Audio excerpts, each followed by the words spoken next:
Mais attention, l'avoine c'est riche en sucre rapide et forcément ça va être mauvais pour ta glycémie et pour les risques de diabète. Est-ce que tu as déjà entendu ça? C'est complètement faux et je vais t'expliquer pourquoi.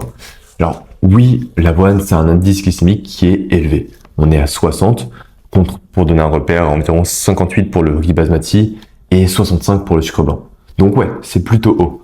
Mais est-ce que c'est vraiment important? Il faut savoir que déjà, l'indice glycémique, c'est pas du tout l'indicateur le plus pertinent. La charge glycémique, ça va déjà être un peu mieux.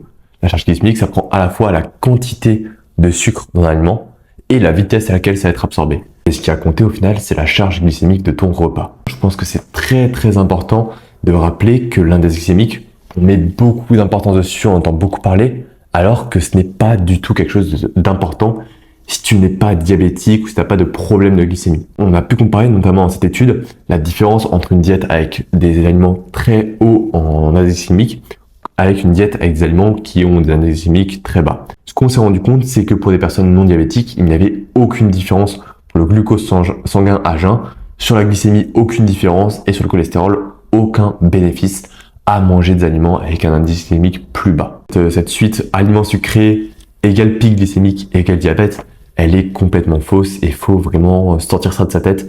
Pour une personne qui est saine avec une bonne hygiène de vie, les pics glycémiques sont très bien régulés par votre corps et ne posent pas de problème. Ce qu'il faut éviter, c'est inactivité, le fait d'être sédentaire, parce que là, dans ce cas-là, le glucose reste dans le sang. Aussi éviter d'avoir un gros stock de graisse viscérale, parce que là, il y a des risques d'inflammation. Et surtout, éviter le stress et le mauvais sommeil, le stress chronique notamment, parce que dans ce cas-là, on risque d'avoir des dérèglements hormonaux. Et à ce moment-là, ça risque de créer une résistance à l'insuline, puis du diabète.